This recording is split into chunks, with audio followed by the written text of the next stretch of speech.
Rounds gave our drivers the chance to be among the coveted top 4 spots. Now that the regular season is over, today's race brings us to the event they've all been working towards. Our 4 rivals face off against each other to determine who comes away empty-handed and who leaves with some mouth-watering prizes. Let's find out who it will be as we get ready to watch the season finale of the FEG PC iRacing Flea Market Winter Truck Series. And you'll see it all live here on the Global SimRacing channel. Hi, I'm Joe Peak, and with me in the booth is Chris Bobie. Behind the scenes is our director, Sean Crackers Ambrose, and he's using cameras provided by Dougie Beard. Homestead is no stranger to end-of-season celebrations, but to learn more about the track itself, let's head down for our track guide. Hello everyone, welcome to Homestead-Miami Speedway in Miami, Florida. I am Brian Yazek, sending you for a lap around Homestead Speedway. The reason I'm starting on pit road is because Homestead has a very tricky exit and entrance, and I will cover both. So, without further ado, here we go. Drop it in gear, watch the pit lane speed limit, and this part of the track, the run area, I think is pretty much left over from when the track was a flat oval. Absolutely no banking for the truck to grip to as you're coming through here, waiting, and now you can finally get onto the loud pedal, merge out into the back straightaway, put it down into high gear, and here we go. Coming through 3 and 4 on my warm-up lap, I'm going to take you around 2 laps around here. The first is going to be kind of a mock qualifying run. The second one is going to be kind of how you're going to want to run this truck from the longer run standpoint. Out of turn 4, watch it here as we come underneath the start-finish line here, getting ready for our entrance into turn 1. You're going to want to drive this truck almost way down into the bottom of the corner, letting it up, letting it float, coming through the corner, and coming out, waiting to get some momentum. Running here, there's a transition right there out of turn 2 that makes it very, very tricky. Entering turn 3, watch where the safe wall comes in. You're letting off about that line right there. You're going to let it float, and if you overdrive this corner, it will punish you because you're going to get tight. Now, also coming out of turn 4, you're going to find yourself running high. So now, we're going to run this lap kind of as a longer run. So now you're going to notice you're letting off way earlier. You're letting the truck float. You're letting it find grip. Because over the course of a long run, this truck is going to be screaming at you for grip. You're going to be fighting loose off. You're going to be fighting tight. You're going to be pretty much fighting everything here. Coming into turn 3, once again, nice long entrance. Really let the truck take a seat. And you're going to ease back into the gas right here. Coming around turn 4, watch it because the truck will want to push up to the wall. And now you have completed your laps around Homestead-Miami Speedway. Now, the bigger trick is getting back onto pit road, especially at the end of a long run when those tires are greasy, they're hot, they're slick, they're worn out, and just screaming to be changed. You're going to come off of turn 2 here, coming on down the back stretch. You're looking for your mark, and now you're going to want to dive in. Really heavy on the braking, slowing it down from 160 miles an hour down to 3rd gear. You're scrambling for grip. The truck doesn't want to come through here. Coming out right here, you can actually kind of start to get back down on the brake, 2nd gear, and hit the line, and you're on pit road. And that's a lap around Homestead-Miami Speedway.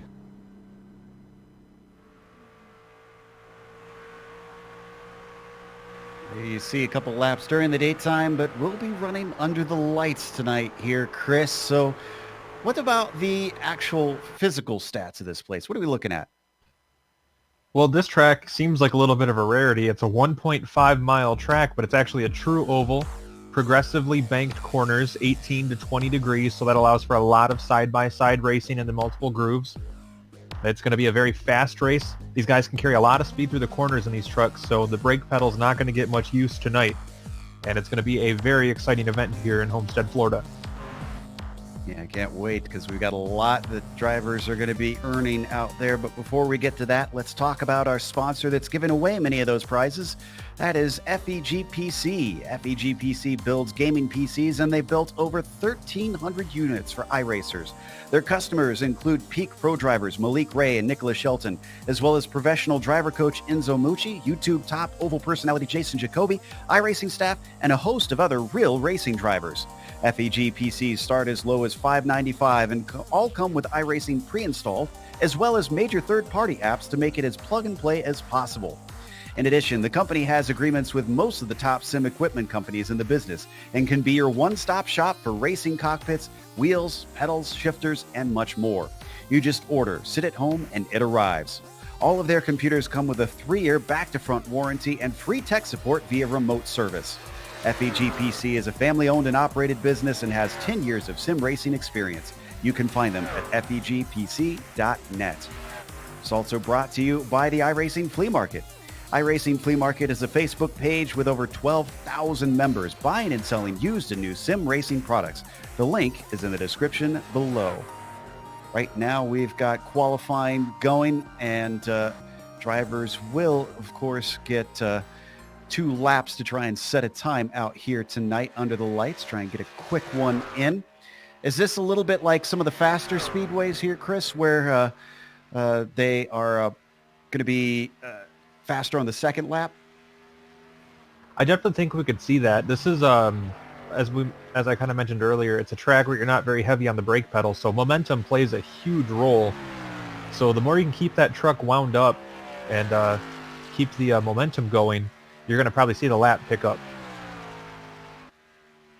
So we'll see who can use that to good effect here. And we talked about that there are 4 drivers fighting for this. Well, let's give you their names so that you can know who to watch tonight.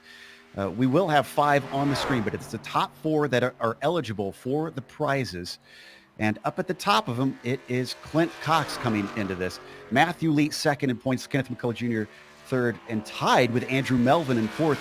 Sadly, Bothwell was bumped out last round, so he was in the hunt, and then it unfortunately did not go in his favor come the transition here to the finale. A bit sad for him, but the good news for those top 4 is really there's nothing about these points that you see after those 9 rounds that affect this race. It's all about where you place your car at the end. The driver who finishes highest of those 4 wins either Hoisingfeld pedals or $500 cash. It's a lot of money. So Hoisingfeld sprint pedals for those who really don't care about having the cash in their pocket, and 500 for those who've already got pretty sweet setup, as it looks like Andrew Melvin actually sitting pretty well after his second lap has gone almost more than a tenth quicker than Clint Cox. Yeah, that's a pretty impressive lap. I was talking to you off air, Joe, and I was doing some practice here at Homestead myself, and compared to that lap time, I don't even want to say how embarrassingly slow I was. So compared to what I was doing out there, Andrew Melvin is just blistering that track. Just say that you must have had hotter weather. That's all, right? Hotter weather, or maybe just I missed the setup. We'll go with that. Speaking of which, why don't we look at the race details as well for today and what this finale holds in store for our drivers. It is round 10 out of 10. It's the finale where they hand out the prizes. It is a 100-lap race today, and it's actually fixed setups here, so they don't have to worry about trying to get the setup down, but they also have no fast repair. So if you break it, you bought it, and with how fast it is around here, you can expect drivers to not come away with small damage. And they do have 2 attempts at a green-white checkers if it comes down to that. Lord help us if it does, because boy, is that going to be tense for our drivers fighting for the prizes. Santini out is yet to set a time.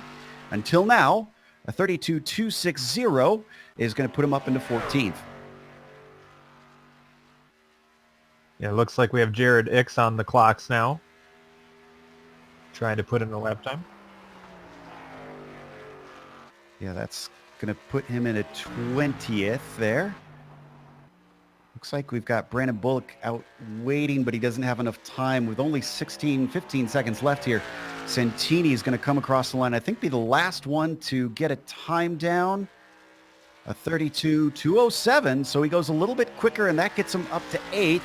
Ix is going to be tight. I don't think he's going to get across, and he does not. All right, so that sets our order. Most of the drivers did qualify today, but it's a relatively small field with Ricky Howell Jr. on the provisional pole. Jason Jacoby will be starting in second with Kenneth McCullough Jr. in third. Andrew Melvin, P4 for him with Braden Johnson in the 5th position. Then on the outside of row 3, Brad Bothwell. Chad Ross starts in 7th, and Santini, as we mentioned, bumped himself up to 8th. Clint Cox, the points leader coming in, will start in 9th, and Peyton Howell in P10. Just outside of the top 10 is Matthew T. Lee. The T stands for Thunder. Jeffrey Smith, 11th on the grid. Then we're going to see David McCullough starting lucky number 13 with Hayes Booth to the outside of him. Josh Bonwell inside of row 8 with Gregory Brandenburg outside of him. Mark Wilson starting 17th with Jim Westerfield, Toby Eckenberg, and Jared Ix completing the top 20. Last 2 drivers to put a time in are Jose Medina and Steve McGaffey in 21st and 22nd. The rest are being gridded by their iRating, and that is Raymond Rittenauer II, Matt Quick, Eli Warren, Tim No, and Brandon Bullock. There's your 5 actually, that did not come out during qualifying and are going to try and start from the back. They can grid up, but they obviously will have every other car in front of them. And it'll be a case of trying to pick their way through the field here. Is it going to be a little bit easier to get passes done, or is this a case where it's going to be kind of a high line track and managing to get through will be difficult? Well, in most classes of cars, this would probably be a pretty solid multi-groove race, but given the engine configuration on these trucks, I think the high groove is going to be the place you want to be. If you can make the inside work, I think that's going to be the place you're going to want to be, but I think the high line is going to be the preferred line around this place. And the preferred positions are always higher up for those fighting for the prizes, just so our audience has an idea of how they're starting, at least for now. Melvin is our highest qualifier of those eligible. No, excuse me, Kenneth McCullough Jr. is. He starts in 3rd. Melvin is right behind him in 4th, next to him, actually. And then you've got Clint Cox down in 9th. And where is Matthew Lee, actually? Looks like he is starting in 11th. So they're all in the top half of the field, at least. That puts them in a good position here, Chris. It's just question is who can be ahead of the others at the checkered flag. Yeah, and with a good amount of money or some cool prizes on the line, could make for some, let's say, colorful racing if it comes down to it there at the end. Yeah, I think we're going to be seeing some aggressive moves, that's for sure. Hopefully they'll wait till the end to have that sort of stuff happen. Is really no point with 100 laps to try and rush out on this one. Currently, though, they are behind the Mustang pace car, and it's going to be Ricky Howell Jr. who leads them to the line as the pace car pulls in. Howell does not wait at all. He is off like a shot. Green flag is out for the finale of the FEG PC iRacing Flea Market Winter Truck Series. Down into the first corner, Howell already single file along with Jacoby, Melvin, McCullough Jr., and Johnson. We finally get some side-by-side battling for 6 with Bothwell trying to hold back Chad Ross, who's on the low side, and Santini getting a good bit of speed off the banking. Yeah, looks like we still have a nice little battle going for around 7th spot now. A couple trucks running side by side, but for the most part, everybody playing nice here in the opening lap. Yeah, that's Santini there. You see on the high side in the black truck with the purple numbers, the blue numbers on the black truck. That's Chad Ross. He falls back into 8th. One of our championship leader here, Clint Cox, is behind them, and in 9th, is having a little bit of a tussle between Matt Lee and Peyton Howell. Looks like he's managed to get ahead of them, but Howell and Lee are still side by side as they come around here to finish lap 2. And we have a challenge up front now. Looks like Jason Jacoby all over the tailgate. on Ricky Howell Jr. as they head down the straightaway. Looks like Jacoby thinking about making a move, sticks right behind him, peeks a little bit to the inside, getting awfully close there, and he'll move to the inside as they come off of turn 4. He actually keeps the momentum up fairly well. You can see he's not falling back that much. So the 88 is going to have a nose in as they swing it into 3 and 4. You can see him gain ground on the entry, starts to drift up though. They almost bang doors as they come off the corner. Well, there's that hard racing we were talking about. Yeah, I really did think they might wait a few more laps, but so far not happening. Jacoby really close to Howell there, but gotta imagine Andrew Melvin sitting there in 3rd spot, one of our championship contenders, is licking his chops right now. Howell's got some real trust in the 88 because he almost turned him by touching that right rear quarter panel, and he's going to put his nose down there once again. He definitely feels comfortable racing close to this number 18. Yeah, I'm go ahead. I'm a little surprised with the ability to keep that momentum up on the inside. I really thought these trucks would be right up towards the wall. Well, it is sort of cool conditions. Well, not sort of cool conditions, very cool conditions. It's 66 degrees Fahrenheit on the track surface. Not a surprise with it being nighttime. So you would expect it to be a bit of a grippy track as once again they almost come together. If you're just now joining, this is for the lead between Jacoby in the blue machine and Ricky Howell Jr. in the black and white truck. They've been like this for a good 4 laps now. Ooh, pushes up into him just a little bit. These guys are uncomfortably close. And what I was going to say is we do have other prizes. That's part of why they're fighting so hard. It's $75 for the winner once again in this race. Hence why you're seeing Jacoby trying to get up to the front and hold off the number 18. I'm surprised, though, that they're not seeing Melvin behind them start to gain unless he's intentionally giving them just a little bit of space. Yeah, if I was Andrew Melvin watching these guys lean on each other as much as they have, I'd probably lag back a little bit too, just in case something happens. As looks like Jacoby completes the pass, but Howell is going to get right back to him. Yeah, right. A little right underneath that rear bumper. Yeah, I was trying to think of a classy way to word that one, but a look at the undercarriage of Jason Jacoby there. Yeah, there you go. And now we finally go single file from much of the field. As you look down on that front stretch for that shot, I'm trying to see, I don't think there was any side-by-side racing out of our 26 drivers. For some reason, Eli Waring did not get out on track.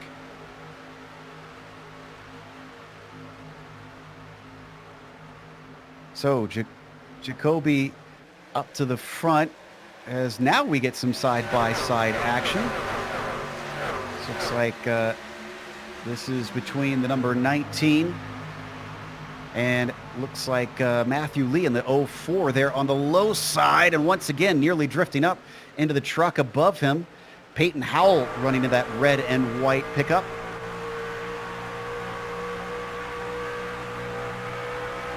I see he's in the red box truck. I wonder if that means he has to take it back by 5 o'clock tomorrow. Well, I mean, he won't need it after tonight. Meanwhile, in front of them, change of position between Ross and Cox. Clint Cox moves himself up into 8th. Andrew Melvin is still the highest position of our drivers fighting for that $500. He's in 3rd, but he's got Kenneth McCullough Jr. directly behind him.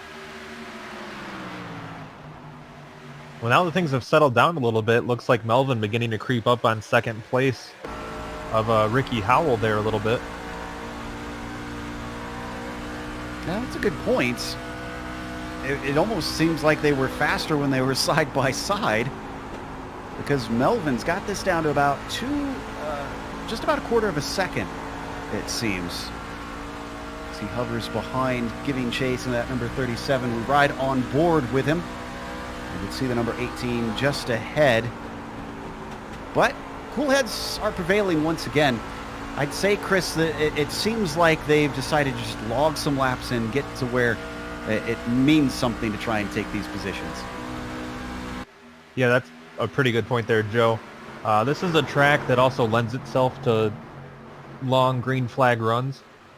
So not too surprised to see these guys playing nice here in the opening laps. I think Santini back in 7th is sizing up Bothwell. Number 17. He's, and actually he's going to look to the inside. The number 9 is.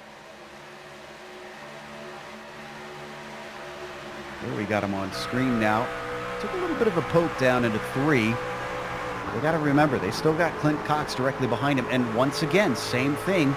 Looks like David likes that lower line than Bothwell does. Bothwell just riding the middle. But it looks like he's struggling to make that work, at least on exit. He gets a great run on entry into the corner. Gets really close to him. Was able to pull alongside the corner before, but not able to keep with him. And this time they don't come back together as off of turn 4 holds back. But once again, diving it in deep, diving it shallow onto the low line for Bothwell. Gets close. And behind him, Clint Cox is got it down to 0.2 of a second. And he is coming. You can see him in the gray AL8 machine just behind. It almost looks like Kenneth McCullough might be the bottleneck point for this group of drivers. He's got a lot of quick guys right behind him looking to make something happen. Yeah, that's a good point. And up ahead of them, we talked about Jacoby, Howell, and Melvin coming together. Well, now they've spread back apart. And like you said, Kenneth McCullough Jr. is really the first one to start to have something on his hands in terms of action. And there you can see from above the distance that he's lost to the top 3. I wonder if we could jump back, though, to 11th or so, because we got a lot of trucks together with Peyton Howell fighting side by side with Josh Bonwell. Jared Ix to the inside of Jeff Smith as well, and Jeffrey Smith is going to drift it up high. The 95 loses out on that one. Oh, but look in front of him as Ix almost gets into Bonwell. Did Bonwell scrape the wall there? Yeah, it looks like a whole bunch of sparks came off the safer barrier there as Bonwell went a little bit too high. Doesn't seem to have hurt him very bad, but now we're almost 4 wide for position there, Joe. I know Jeff's one of our commentators from time to time, but Jeff, you don't need to get on screen this way. As up in front of them now, Bonwell tries the low line as Howell takes it up high. Almost a look through the middle from Jared Ix. And the low line once again proving strong as the 56 out shoots off the corner better than any of them. Ooh, with a little contact there. Yeah, it looks like Peyton Howell touched doors with the one of Jared Ix. He's going to lose a lot of ground and give up another position, but it doesn't look like it hurt Ix at all. Let's look at it one more time here, just to get an idea of what it looked like from, I think this is onboard Ix. Nope, this is Howell.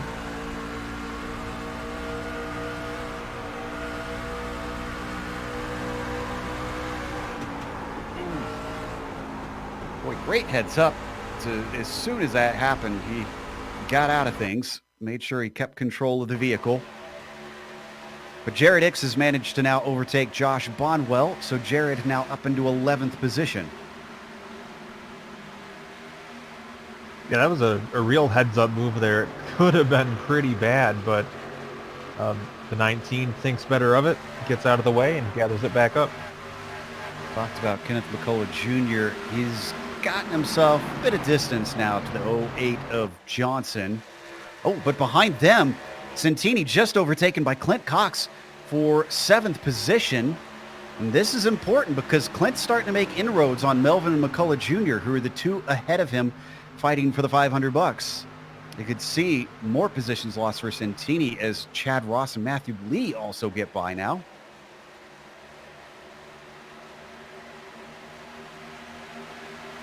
Curious to see how Cox did this because I noticed he was closing and I was keeping half an eye. And then suddenly I looked back and he was already past. Yeah, I'm interested to see the setup on this one because I didn't catch it either. You can see him just peeks to the inside heading into the corner and almost made it look easy. Yeah, I was going to say, if I didn't know better, it almost looked like the 9 just handed it to him. Yeah, he definitely didn't put up a significant fight, and looks like he's given up a couple more spots since then. Maybe something's wrong with the truck. Maybe he's trying to conserve tires. We don't know. It's been green ever since the race started. Taking a look at Andrew Melvin, still chasing Ricky Howell Jr. Look up ahead, though. Look at the distance that has been pulled. Because right now, Howell has dropped off of Jacoby by 0.8 of a second. The 88 is flying. He's got that thing hooked up. Well, he was showing it early on when him and Howell were battling for the top spot. So not too surprised with his pace. But I got to wonder if Ricky Howell's got something going on. We jump back to Jeff Smith again. He's still at it with Josh Bonwell. They've fallen off of Jared Icks. But they've also dropped Peyton Howell, who we saw have that little bit of contact. Right on board with Smith down on that low line. Sends it in quick. And Bonwell actually drifting way up high in that 56. So he'll slip back into 13th now. Ooh, Cox is getting another one. Clint Cox now up to 6th position. And looks like it's another pass he was able to complete from the inside line, which isn't the easy way around this place. Wow, so Clint Cox, who started this race in 9th, has been starting to pick them off bit by bit. I guess it's go time for the number 3. Although Bothwell's looks like he might lose out to Matthew Lee behind him as we ride on board with Cox. And indeed, I think Matthew Lee is now ducking to the inside of the number 17. He's going to be fully passed by the time they get off of turn 4, and I don't think it's over yet because here comes Chad Ross as well on Bothwell. Well, it looks like we're closing in on a quarter way through this race, Joe, and these guys have been playing nice out here. It's really good to see a lot of great racing we've had on the track. Absolutely, but the real question is now, Chris, if this continues to stay green and we get green flag stops, who's practiced that pit entry? Yeah, I can say this pit entry here at Homestead is not one of the friendlier ones to manage either. So it's going to take a lot of focus and a lot of skill to make those green flag pit stops. Well, work. we've had 2 people that have practiced it because Santini and Bonwell have both pitted now. So they're making an early call. And it was clean for both of them to take it down into pit lane as now we ride on board with the Carolina driver. Bonwell, looks like 4 fresh ones are the call.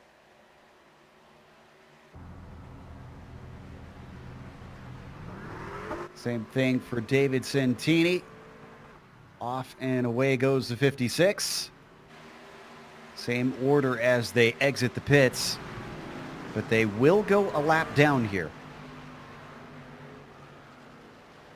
Now with the cooler temperatures and a little friendlier track surface, do you think fresh tires are going to make a significant difference out there, Joe?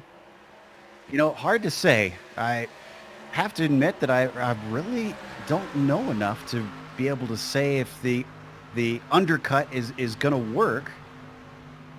I guess we'll find out with everybody else now. Like you said, we're a quarter of the way through, so it does look like splitting it up into 3 stops is the call for Santini and Bonwell. Ellen Eckenberg and Peyton Howell also in now. These look scheduled. Wonder if this is in response. Oh, I think there's a few drivers that are doing this in response because the leaders are in. Jacoby pitting. Oh, and locking him up. Ricky Howell Jr. Barely gets it down to the line. Andrew Melvin follows. So this gives the lead over to Kenneth McCullough Jr. for the moment. Peyton Yeah, there Howell. were some near misses there getting onto pit road. Kenneth McCullough does not come in while the leaders that we see on screen take their service. Checking to see if any other drivers are entering. We've got about half the field now with pit stops and the other half still out running, trying to go long. Oh, now we got some more. Brandon Bullock is coming in. Jose Medina is down on the entry lane, and Kenneth McCullough Jr. is coming in as well. All right, Jacoby's back out, and it was Santini was one of our first ones, but it doesn't look like he really made any inroads. He's still behind Clint Cox. In fact, I'd say he's farther behind Clint Cox than he was before. Yeah, maybe the undercut, not quite the move they were hoping for. 31 laps in. If they can make it to 34, they can split it up into 2 stops. And I'm looking to see if anybody's trying to do that. Looks like just about shy. Braden Johnson leading Matthew Lee in right now. Oh, and we have our first driver with a problem on entry, Jared Ix. The number 1 machine is going to lose some positions when he outbraked himself down to the lane. Yeah, that's another thing about these green flag pit stops is they require you to be very precise, especially when you have pretty much the entire field having flawless stops. I think the one's got a problem. Is the one out of fuel? He's come to a halt. There's no caution being thrown. No, he's moving again, it looks like. I wonder if he couldn't get the ignition to go. Nope, he's gone. Took a tow. Wow, that is going to hurt. So, yeah, he must have been out of fuel.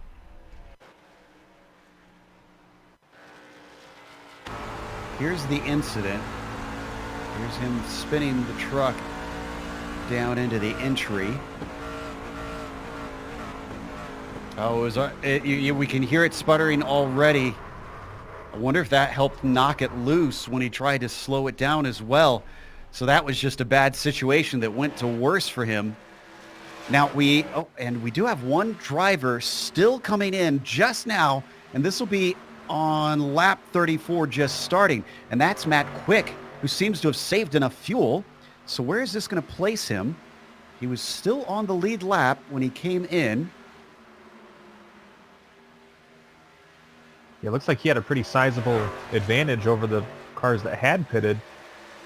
So he may not come out still leading, but he's going to come out with a probably a pretty decent setup for later on in the race.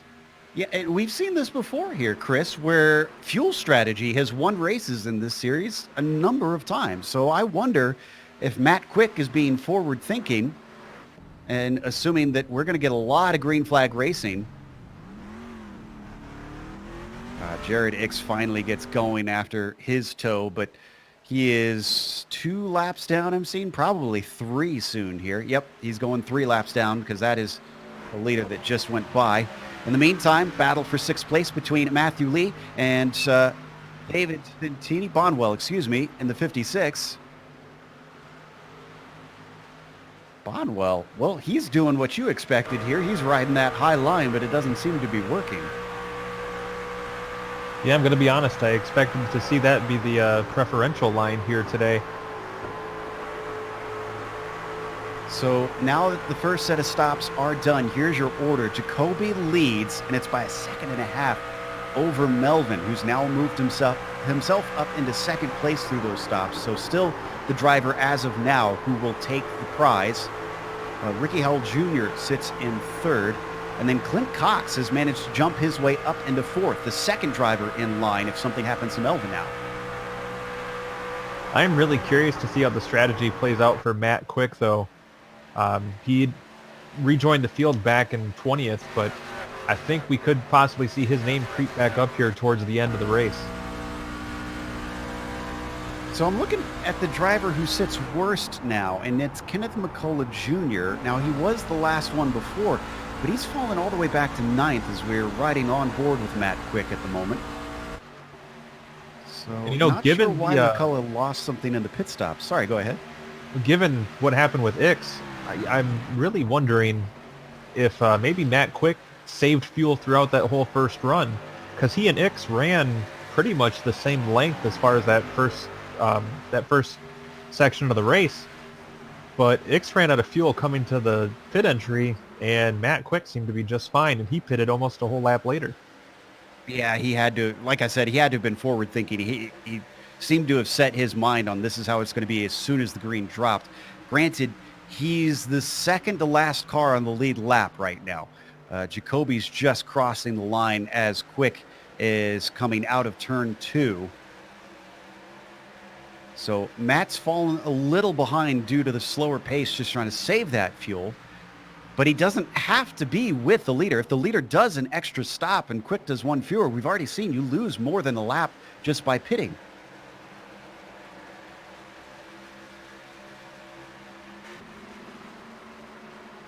Quick So I guess pitting Matt by, Quick doesn't even need to be quick to win the race.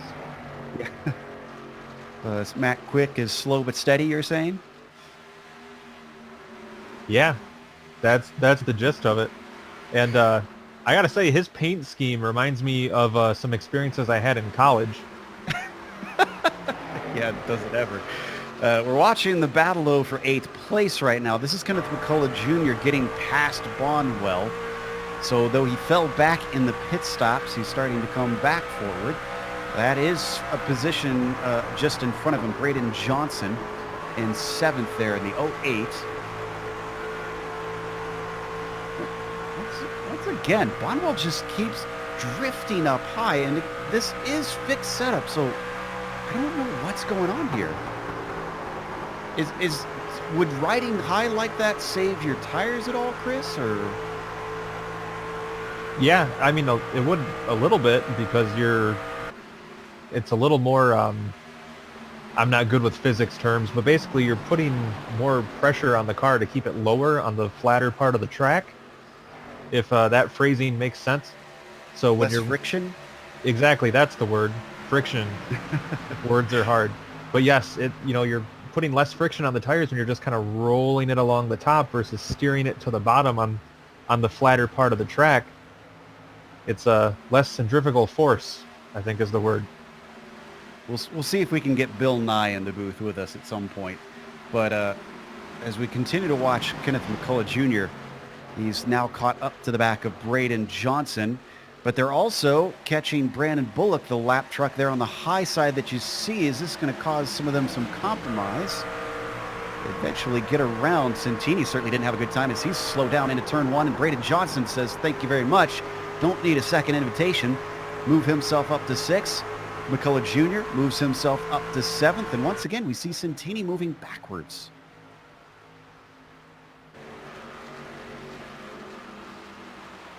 Yeah, I gotta say, there's a lot of movement in this field that kind of has me scratching my head a little bit, Joe. Driver that's not moving backwards is Jacoby. It was 1.5 seconds after the pit stops. It's now 2.5 seconds. He's gapping Melvin.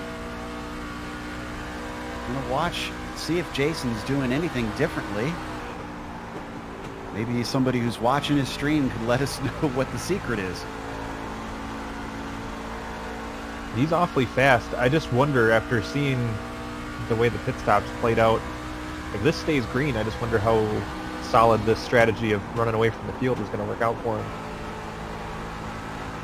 Yeah, if it stays green the whole way, I'm kind of with you. I feel like Matt Quick is not looking too bad, even though right now he's down in 19th. The 88, though, if we have some cautions, is going to be doing a lot better in terms of that. All right, McCullough still chasing Braden Johnson, so let's dash up here. McCullough trying to get up to Lee, Cox, and Melvin. The cool thing is out of the top 7, we have all 4 of our prize-worthy contestants in there. So that's a pretty good statistic, I'd say, and just as a testament to their speed, not just their consistency over the course of a season, but their speed in a single race. Well, as the great philosopher Randy Savage once said, the cream rises to the top. I'd love to read a philosophy book from Randy Savage, if I'm honest. Well, you're going to need a lot of Slim Jims. Yeah, that's for sure. Eckenberg here, who was on screen for a moment, in 14th. As now it looks like we're looking at number 17 just ahead of him, Bothwell. He's trying to chase down Booth in 12th. We've got a train of cars, but they're all kind of just a little bit too far apart from one another to really do much.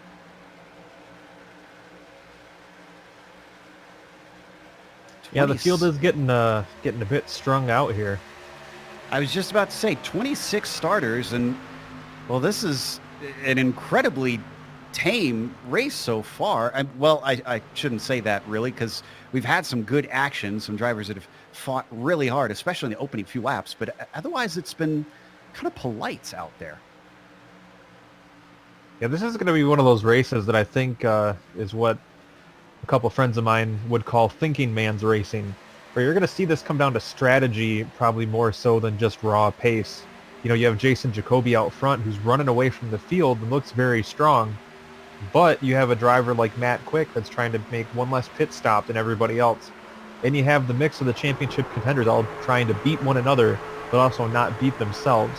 So there's a lot of storylines we still have going on despite the relatively tame action we've seen so far. So a lot of storylines running concurrent here in this race. And I guess to borrow another cliche, I wonder if this could be the calm before the storm. Is this something where drivers are staying a little bit reserved, and then we'll see a lot more action come the end? I do see Ricky Howell Jr. coming into pit. He's from the top 5. So this is one of our front runners trying to bring it down to the cones and get it woed up in time, and it's nice and smooth. Much smoother than his approach last time, that's for sure. Yeah, I guess. Well, don't make the same mistake twice. That's how you make a good driver, right? David Santini, one of our early pitters last time, also joining him. And we have entered the second half of this race. So that does mean we're in the downward slope, so to speak. But with these drivers pitting early, you have to wonder about that possibility we have at the end of a couple green-white checkers as well. Yeah, that's a good point. Well, and you know, I wonder if that would be more worse for guys like Matt Quick, who are trying to make it on 2 stops instead of 3, like we see with Santini. Because if Quick is shy on fuel come the end, well, yeah, he's the one that's going to have to give up position for that splash and dash.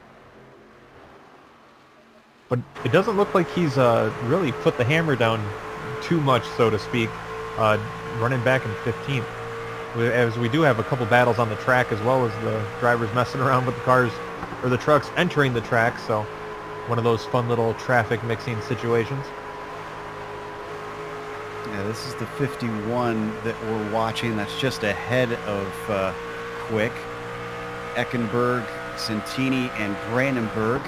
But Brandenburg is not on the same lap as Santini since he took his pit stop, so really doesn't need to fight, hence why he's going on by. They're being joined by Josh Bonwell, who gets back out. He's behind Santini. I see Westerfield has come in and hit his stall in the 35 truck. This is Eckenberg heading down pit lane now.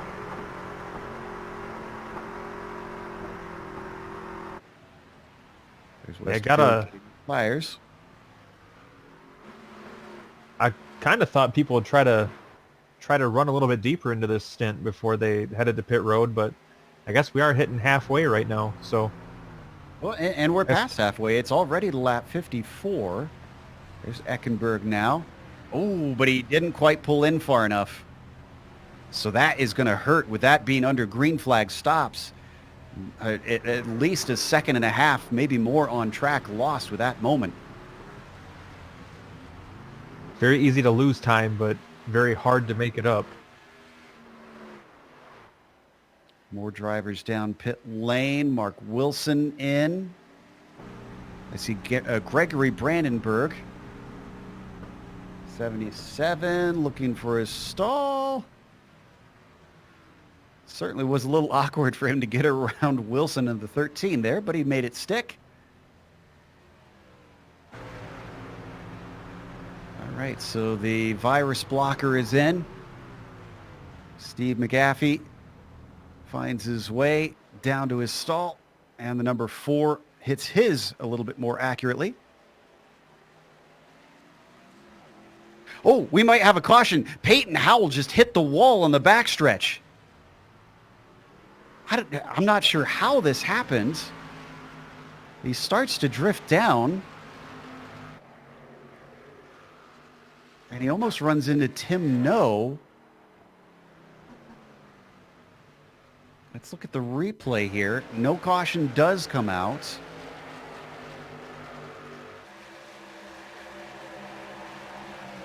So it looks like we had a 3 wide situation. He might have just banked it off of, I didn't get a chance to see who that was to his inside, but it almost looks like they may have touched doors, and looks like he might have overcorrected trying to get away from him. Yeah, I don't know if they actually touched, but yeah, I think an overcorrection, that's the right call there. And that was the double odd of Tim No that he almost ran into on the low side. You can see the damage on the right of the truck, even from this angle. It is not in good shape, and that looks like Clint Coxon. It is indeed. But despite clobbering the wall, Peyton did not manage to draw the caution, so we do stay green. All right, so the highest driver to have taken the second stop right now is Jason Jacoby, and he's in 10th position. He made his stop about a lap ago. Bothwell and the number 20 as well coming down the lane. That's Brandon Bullock.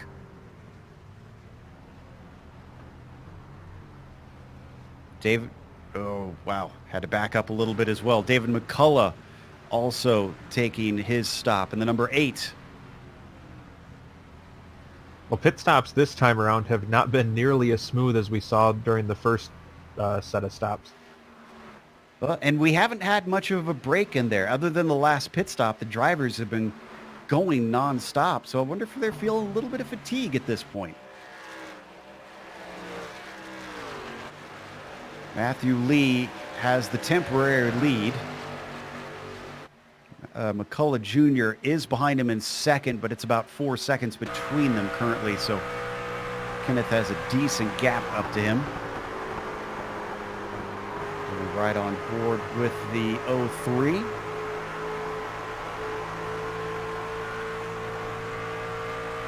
Checking to see, besides Jacoby, Ricky Howell is the next one down to have pitted. And McCullough Jr. is going to take a stop now.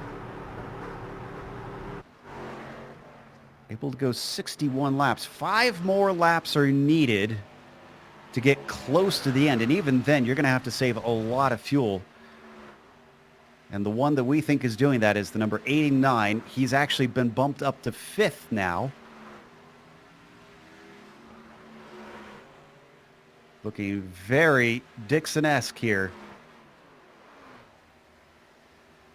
Yeah, it looks like the slow and steady approach working for Matt Quick. But I think you already made that joke earlier. Yeah. Yes, I think I did. Jacoby is still behind him. Oh, and we got a caution. Looking to see what caused this. Not finding it currently. Oh, it was Jared Hicks again. Jared Hicks again. And he spun himself for the second time on pit entry. So Jared, in the reverse, did not learn his lesson like we've seen other drivers do. Let's see if we can pull up the replay here. The big difference this time is it looks like he wound up spinning it back onto the banking, which is why it brought out the caution. There it is right there. Well, those entry roads can be a bit slick. But yeah, this is the second time he's kind of blown his approach to pit road. Yeah, just tried to drive directly off the bank onto the pit road, maybe carrying a bit too much speed. And the back end just stepped out on him, and then he overcorrected. So the leaders are catching up to the pace car. That we had just a couple that needed to pit still. Matthew Lee, Chad Ross, Matt Quick, and Jeffrey Smith. Smith actually just came down. He must have been out of fuel and had to take emergency service because I don't believe the pits were open quite yet. But we had a ton of cars a lap down. From 7th on down were drivers that are a lap down or more, and many of them will be trapped now. Yeah, this is going to completely change the complexion of this race. Let's see who all was trapped and who's going to be able to get it back. Jacoby was on the lead lap, but actually Jason's going to come on in. Interesting. Yeah, at this point, I mean, with only 7 or 8 trucks on the lead lap, he might as well just come down and top off. It's going to get him closer to the finish. And he's really not going to take any penalty. Yeah, I'd say so. That's a good point. So he can take an extra stop, get himself tires that are on the same age as those around him so that he's not disadvantaged, and be a little bit safer on fuel.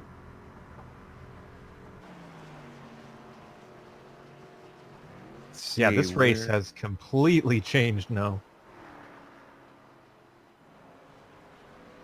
Trying to figure out where the pace car is. I am seeing quite a few drivers that will be waved around back on the lead lap. But they will have older tires. They will have a little bit of fuel burned.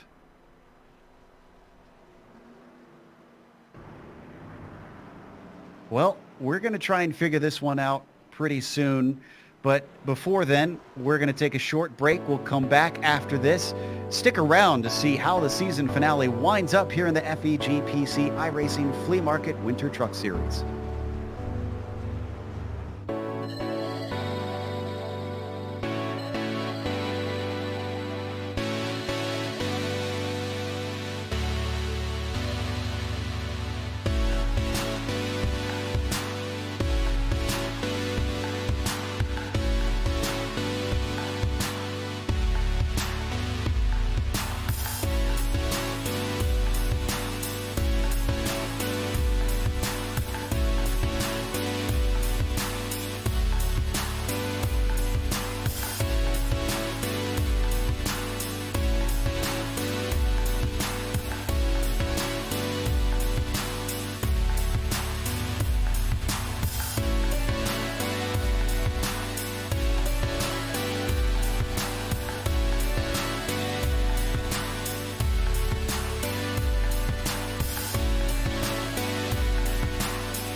Welcome back to Homestead-Miami Speedway. This is the finale for the FEG PC iRacing Flea Market Winter Truck Series. Matthew Lee is going to be your leader on this restart with Jacoby to his outside in second.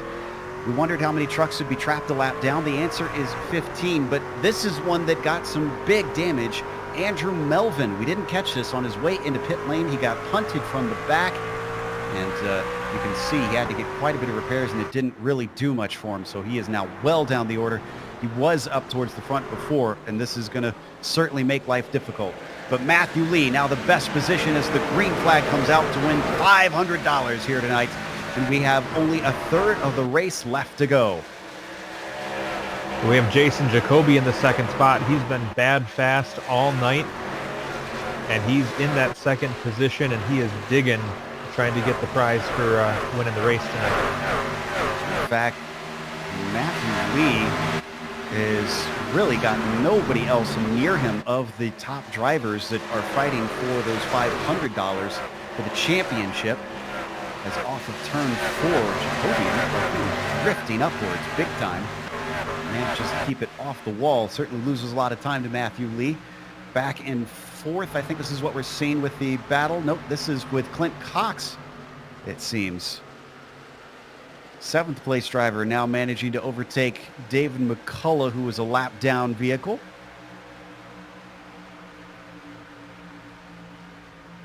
Looks like we got a challenge for the lead, Joe.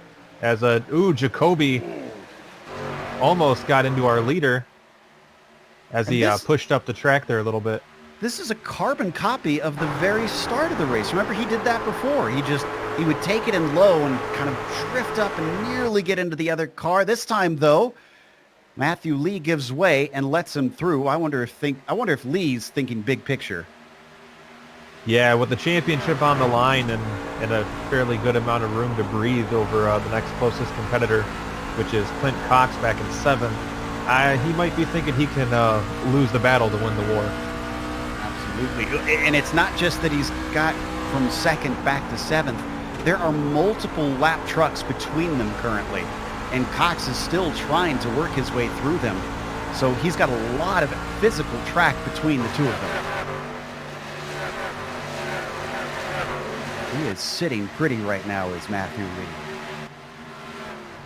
Oh, but he actually might lose another position as once we jumped back, Ricky Howell Jr. now gets by him. Is Lee struggling for speed? He really didn't seem like he put up a lot of a fight there. I'm wondering if maybe he's just taking it easy. He does get really close to the back bumper on Howell as they went through the corner there, but I just wonder how much of this is strategy and how much of this is a lack of pace. It's really hard to tell, hard to read right now. We were told by one of the drivers during the caution 32 laps is the max, but we did see 33, the end of 33, feasible for quick. So I think it all depends on how light that right foot is.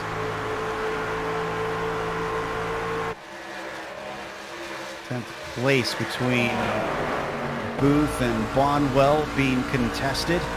This is actually for ninth. The 56 on the high side. We're riding on board with No, who's also in this battle, which is all jumbled up because that's more lap trucks. That is Rittenauer up to the high side trying to get out of their way.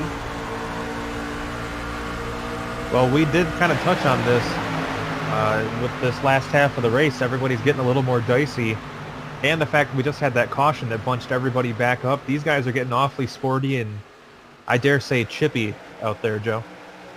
Yeah, I think that's a fair assessment. And we might have to leave this to go up to third place because Matthew Lee now has Chad Ross underneath him. And Chad Ross now takes away the podium spot. That's Jared Ix behind, so that's not for position, and neither is Santini. So at least if those two pass him, it really won't be as dire.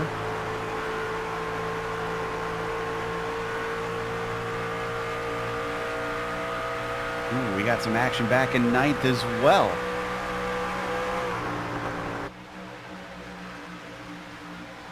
He's Booth ahead of Melvin. They were 3 wide for a moment as they duck underneath the 13. And these guys are definitely not checking their mirrors before they merge.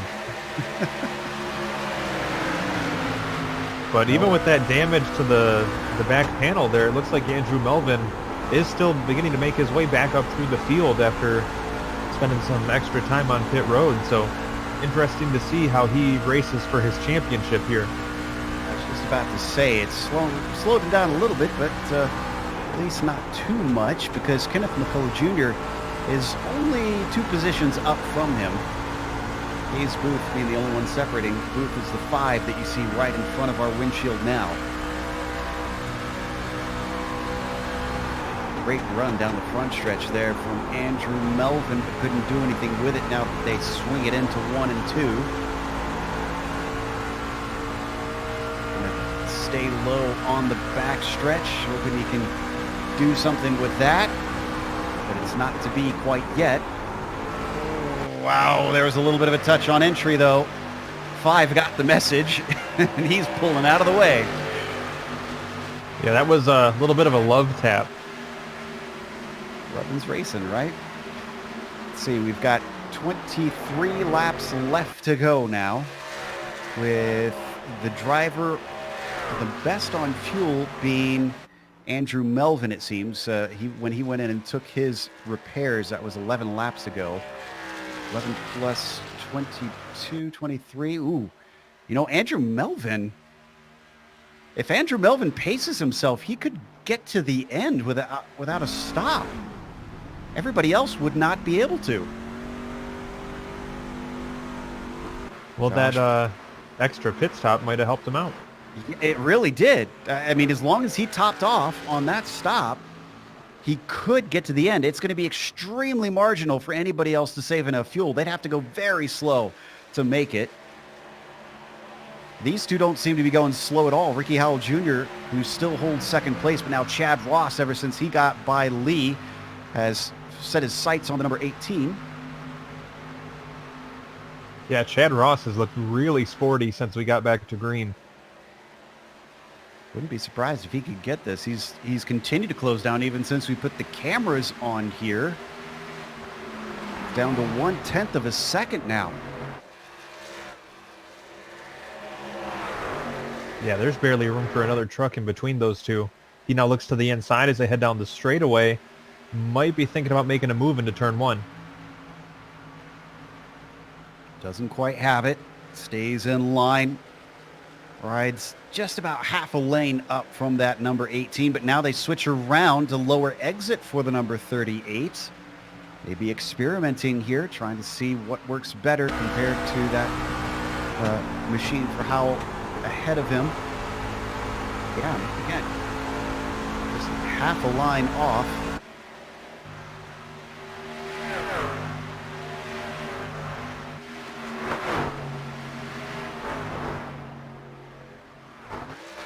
Now down to less than 20 laps to go.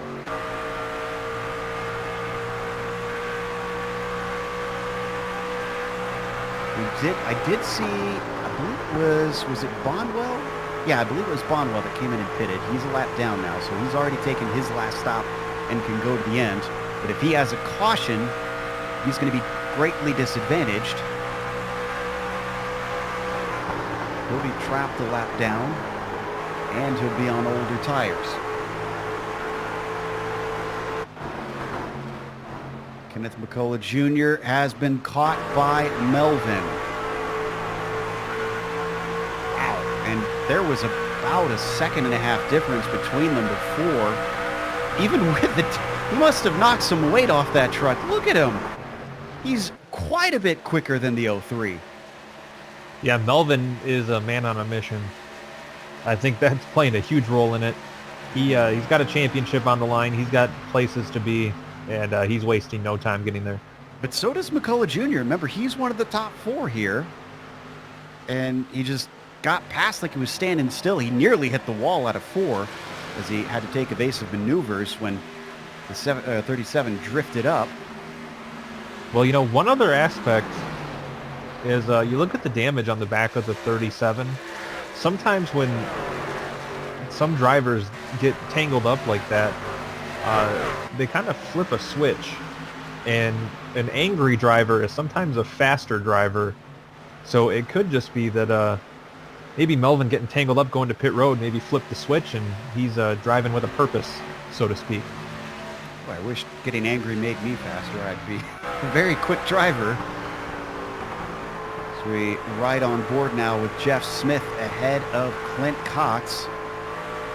Clint needs to catch Matthew Lee, who is in fourth, and if he passes Jeff, there will be no cars between them in position. However, there will be at least a lap truck because they got Jared Ix right now splitting them, looking down to the low side. Cox trying to find some way by the number 95, but nothing doing this corner.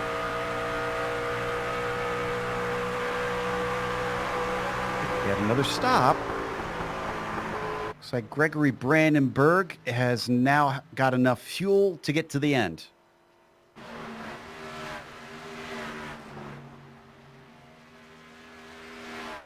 And Tim No is coming in. Double Lott's going to go a lap down. This is where it gets fascinating, Chris, because these drivers who are electing to take these stops are putting themselves at a much greater risk, at least in terms of winning the race. Yeah, but for at least a few of them, I know it's not really much of an option.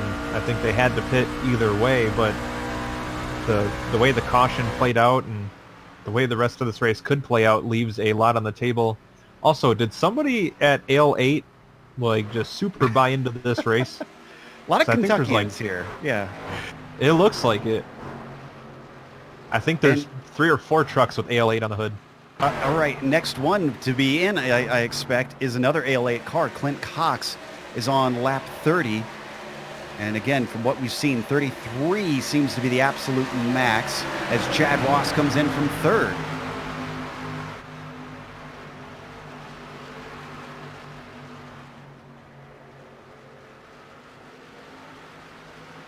Meanwhile, we've got this battle on screen between Smith and Cox, but again, Cox will have to be coming in soon.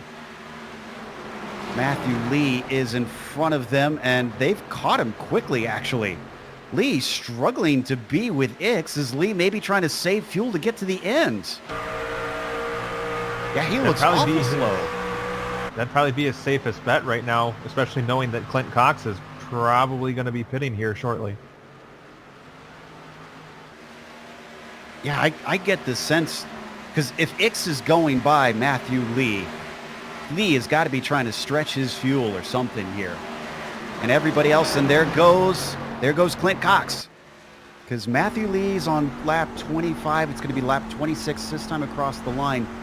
And we're down to 10 laps to go. 36 laps on fuel. I just can't see it happening. Yeah, that's going to take a lot of pedaling on Matt Lee's part to try to make that last. Next few that will have to come in are Kenneth McCullough Jr. He's in 6th. Hayes Booth behind him in 7th. Anybody who was hoping for a caution to help stretch it out to the checkered flag is not getting it thus far. And we're down to 7 trucks left on the lead lap here as well.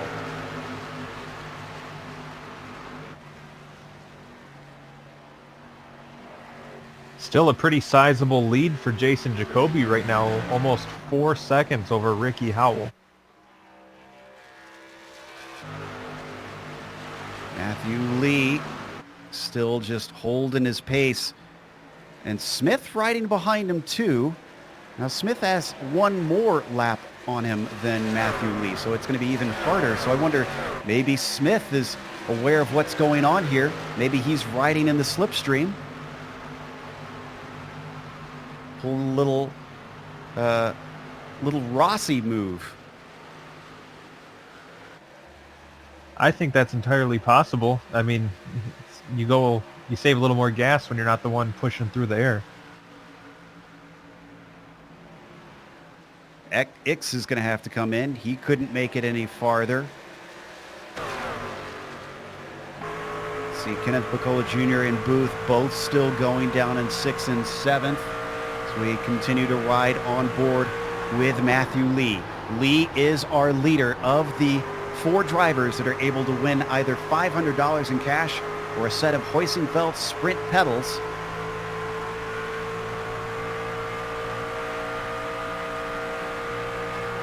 Yeah, I get the sense that the number 95 is trying to ride this one out with the draft of the car ahead, because he's lifted multiple times down straightaway since we've been riding on board here. Now, the only thing I do worry about with this strategy, knowing that Matt Lee's going to be very marginal on fuel, is there's a pretty good chance that if he runs out, then he might end up getting dumped by the 95.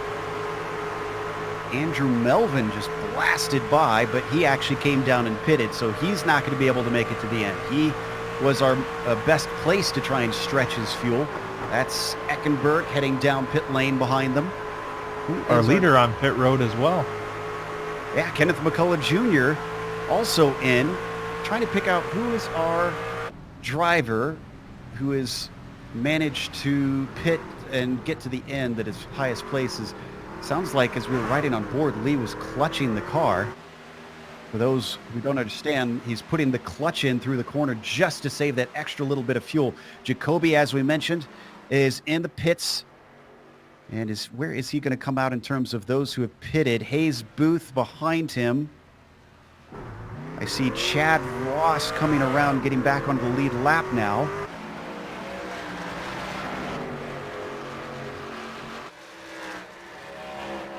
Okay, so Matt Quick is now our leader. He was the one we saw make the best fuel of anybody before. He is going to put Jacoby a lap down, as you can see the 88 being passed. And Quick is on lap 31 of his stint. He'll get 3 to go. So that'll be 35 laps on a tank of fuel for Matt Quick, if he can do it. That's 2 laps longer than what he went the previous 2 times. Big lift there. Also clutching to try and make it home. Matthew Lee's a long way behind him.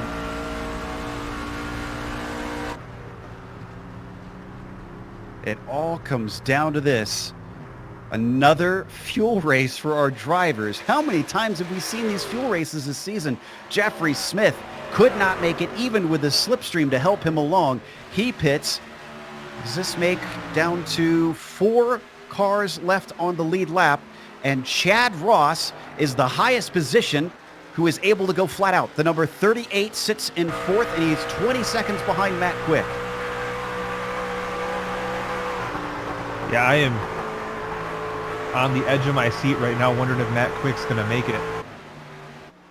Is this going to be the white flag lap here, actually? White flag is coming out for Quick. He's got 10 seconds to Ricky Howell, who is puttering down pit lane, so Howell won't get second place. Lee goes on by. He's committed to try and get to the end. Quick is trying so hard to save the fuel. Chad Ross, again, is going flat out right now. But he is a long, long way back, at least half a lap behind. Does Quick have enough? He sputtered around turns 3 and 4. The number 89 is going to win today for the finale. Matt Quick, your victor here today. And what about Matt Lee? Matt Lee is the highest position. He also is going to be able to stretch it all to the way to the end on 35 laps of fuel. $500 or a set of Hoisingveld Sprint pedals are going to go to Matthew Lee. Chad Ross, who has been out for 11 laps, blasts across the line and takes 3rd. Jacoby, who looked like the best position to win this race, unfortunately just could not get to the end, and he finishes off the podium in a 4th. Just unreal. What a finish. Fantastic stuff. We're going to take a quick break here on the Global Sim Racing channel. We'll come back with the unofficial results as well as driver interviews. Stick around because on screen you'll see all the upcoming races here on GSRC.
welcome back to Homestead-Miami Speedway. We just watched the season finale for the FEG PC iRacing Flea Market Winter Truck Series. Matt Quick took home a cool $75 in the last round of the season. But I think celebrating probably more than him is Matthew Lee, who wins it all, takes the championship in the last round with his second place. Chad Ross finished in third, with Jason Jacoby finishing in fourth. Having been just off the podium after leading probably most of the laps of this race. Andrew Melvin, a couple positions shy. He was the next one down of our top four there, vying for those prizes. He finished fifth overall. Clint Cox right behind him in P6. Ricky Howell Jr., the first truck a lap down in seventh. The pit strategies were all over the place, and so we had a lot of mixed up stuff there on terms of laps. Tim No was eighth, and Josh Bonwell was ninth. Brad Bothwell rounds out your top 10. Just outside of the top 10 was Hayes Booth in the number 5, followed by Gregory Brandenburg and then Kenneth McCullough, lucky number 13. Jim Westerfield was next in line with Raymond Rittenauer next up in 15th. David Santini in 16th, followed by Toby Eckenberg, Jeff Smith, Steve McGaffey, and David McCullough completing your top 20. Don't believe we had any DNFs today, so all these drivers down here were just unfortunately mostly off the pace, and a couple had bad luck today. But we do have our winner of the race ready to talk to us. Matt Quick joins us in the booth. And Matt, I have to be honest, we noticed from very early on that you were taking a bit of a different fuel strategy compared to everybody else, going longer than everybody. Did that help you prepare for that last stint where you really had to save some fuel? Well, ironically, we were just right in the back there because usually these races have big wrecks at the beginning, so that's why me and my teammate Ray Rittenauer, we usually just start in the back and just kind of ride and drive through the field. And I would just clutch it the turn. So he mentioned, hey, well, just clutch it. Let's see what happens. So he started clutching through turns, and I started catching people with like 12 laps. No, not the leaders. I was running the same times as the leaders after like 12 laps, but in the back people, I started passing. I was like, oh, well, I guess I'm going to keep doing this. And I made 33 laps the first one, and then I was going to try to push that second one, and then like Akash came out and I was like, crap, everybody's going to know the strategy. Well, I got there and I was like, well, I got to top off with one to go, and me and one other person did it, and I was like, all right, well, whatever. So I thought everybody was going to start out really slow for the run, and yeah, everybody had took off. I was like, all right, well, I'm just going to run my race. And I was just looking at my stuff and looking at how much fuel I was using per lap and all that stuff. And I was kind of doing some quick math. And I was like, I'm going to have 0.2 to the finish. Just keep doing this. And I wasn't racing anybody. I was just kind of clutching through the turns. I wasn't using any brake. Just kind of let it glide through and just kind of on a Sunday drive, really. And then everybody pitted and the seats parted. So it was pretty lucky. You and Scott Dixon need to start trading some notes, it seems. But tell us about this paint scheme, because we've noticed it all season long. What are you, just a big Grumpy Cat fan, or what's going on here? So I made this guy about probably in 2013. I got inspired by the Dogecoin car from was it the All-Star race back in like 2013. I can't remember the dude's name. They had like the dog in the back staring you in the face. So I was trying to make a rip off that one, and I was just trying to make the most annoying card known to man. And I just like the Tetris blocks, and then I just started throwing random graphics. I don't do Photoshop or anything like that, so it's really just images grabbed at the internet, and I wouldn't say fascination with Grumpy Cat, but I thought it was funny, so I just threw him in the back, so I just did that, and it's always just kind of been my thing. So, and then really I like having unique cars on iRacing, because usually everybody kind of rips off a scheme of, oh, I want the Miller Lite scheme, or I want Junior scheme, or Gordon, or whatever. Well, when they say this car on the track, they know it's me, because I'm not giving anybody else my stuff. So, I mean, I just think it's unique. Everybody knows it's you. I have to admit, you are very easy to find among all the other drivers. So now that you've got those $75, do you have plans for it? Well, I think I'm just going to throw it back for the next season here, so that makes it easy. I made my money back this year, and then just got to throw a little bit back towards the league for the next season or whatever. And really all race or all season, my friend Ray Rittenauer and I, we've been splitting our money 50-50. Unfortunately, we haven't won anything yet. We've had a lot of fourth place finishes and all that other stuff. So, and then last week was unfortunate. I got caught up in all the baloney. so I didn't make the Final Four. I had a chance to. I mean, it would have been great if I would have won the championship on this fuel mileage thing, but congrats to the other Matthew. I know he was clutching, but you didn't start clutching as early as I did. But, yeah, good race. Fantastic stuff. Well, thanks for coming and talking to us, Matt. Enjoy your winnings, and hopefully we'll get to talk to you some later. All right, man. I hope see you guys next season. Thanks for everything. And sounds like, let's see, who do we have up next? Looks like Matt Lee, our championship winner, as Chris is going to be talking to him. Well, Matt, first off, congratulations on a championship season and a great run. Looked like you played the strategy just right there to hold the position to take the title. How does it feel to be champion? Pretty surreal, man. It was a long season, and everything just fell right with that last caution and that long run. Now, it looked like after that last pit stop, you were taking it a little bit conservatively around the other competitors, maybe not putting up a huge fight when they came up to pass you. Was that part of the strategy to take it easy to make it to the end? Or did you just think maybe let them by and try to race it out? Oh, I absolutely knew that I could not push my pace there. As the best thing I could do was let them up in front of me and draft behind them. I never really was running wide open the entire last run. The run before, I made it like 34 laps on fuel, which was way further than I predicted even in any of the practice runs I did earlier.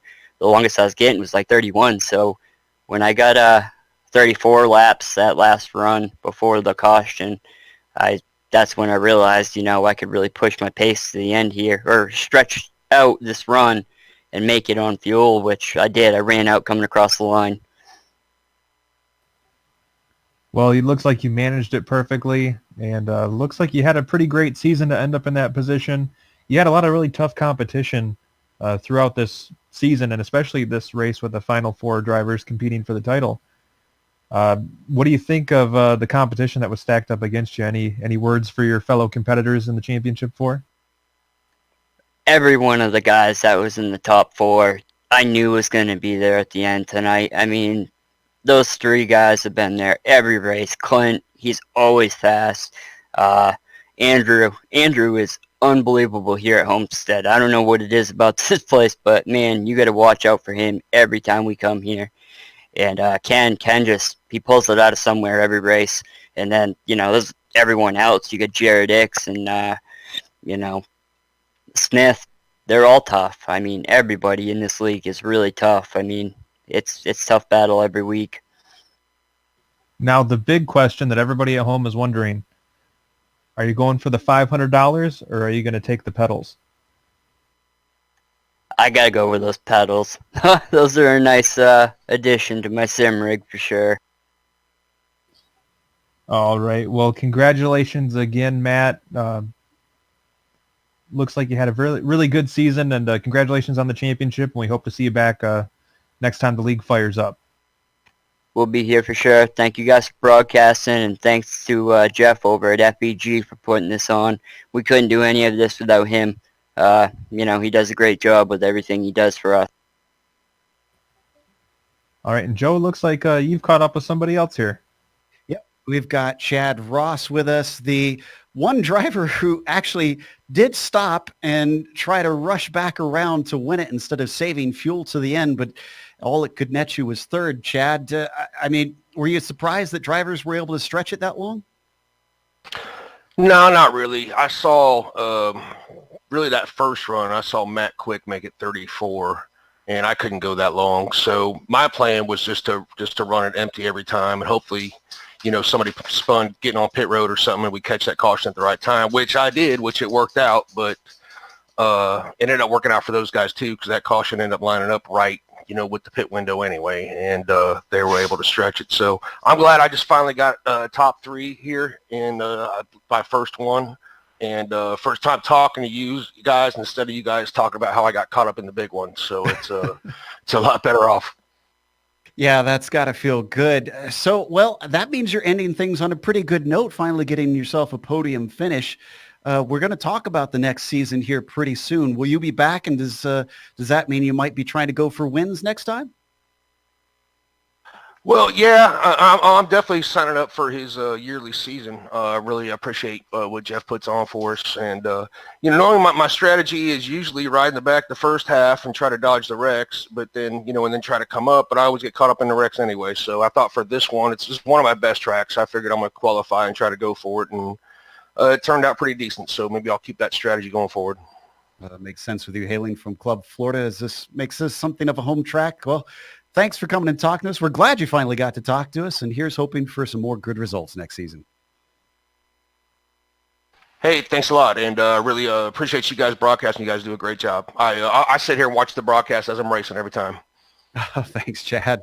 That was Chad Ross giving us some kind words. And before we go, we, of course, have one more person to talk to, and that's who Chad just mentioned, Jeffrey Ford.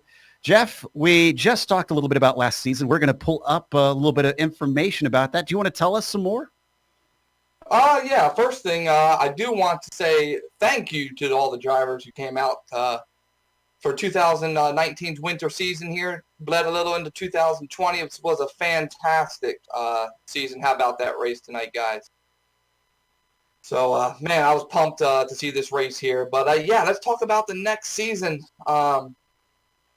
The next season we're going to have, well, first I want to thank all the drivers out there. Like I said, thank you to all the drivers who showed up, spent their entire winter with us. And a big thanks from myself and my wife. We appreciate all the things that all the time that the drivers bring out here. And, yeah, a big thanks from myself and Mrs. FEG PC, who is also a driver herself. So big thanks to everyone out there.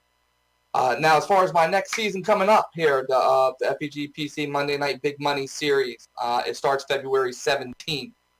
And it's basically going to be the trucks. It's going to follow the full NIS schedule with fixed setups. And the cool thing about this league is, first off, the money. We're going to be giving $1,500 to the highest positioning driver with 2,200 iRating over. And then we're going to give $1,500 to the highest position driver, finishing driver, 2,199 iRating and under. So there's basically going to be two champions. You're going to be pitted against those of your own skill level. In addition to that, as we always give the random driver award, that random driver in the league is also going to get $1,500 well. Another prize that we'll be giving out is $500 to a driver who finishes the most laps during the season. And the other thing that we're giving out that is courtesy of FEG PC, and you can go over to FEG.net. We are giving away one PC a month to a random driver in the league. That will be starting in March and follow through all the way till November. So each month we're going to be giving away PC towards any random driver. So a lot of prizes being given out. All this starts February 17th. If you want more information about it, go over to the iRacing Flea Market Facebook page, and it'll be at the top of the, it'll be an announcement inside the Facebook itself. So you can see all the information there, sign up there. Again, that starts February 17th. And I do appreciate everything that GSRC has done for us this season, putting on great broadcasts, bringing that forefront there. Nothing better than pairing up with one of the best broadcasting companies, with one of the best PC builders, and one of the best leagues out there. Oh, thank you very much. You have put on an incredible season for us. We loved getting to cover it, and hopefully we'll get to talk to you some more. Yes, sir. And once again, thank you guys for all that you guys have. So thank you, Jeff, for bringing us on to cover this. So we, of course, want to thank the sponsors once again ourselves as we close out. So we thank FEG PC for all that they've contributed towards making this happen. Make sure and check them out at FEGPC.net. And also the iRacing Flea Market, where I do believe they are doing some of the random drawings for the drivers that will win money further than what we've talked about today over at the iRacing Flea Market. So hop on over there to their Facebook page. We got a link in the description below if you want to see who wins what. Also, thanks to the companies that provide the software and the hardware for our broadcast listed here on your screen. And additional thanks go to June Lalonde, who provides our wonderful music. See the screen for how to get hold of more of her great work. Thanks to the team today, Sean, Chris, and Dougie. If you'd like to find out more about GSRC, including upcoming races, you can find it at globalsimracingchannel.com. We're also on social media. Our Twitter is @GSR Channel, Facebook is Global Sim Racing Channel, and Instagram is GSRC_Graham. If you'd like to support us, we got a merchandise store. It's also linked in the description below. It's gsrc.storenv.com. And make sure to subscribe to our channel as well. We have upcoming races for other series listed on the screen, so make sure and check those out and then mark them down on your calendar. But until next time, race clean, race hard. We'll see you on the track.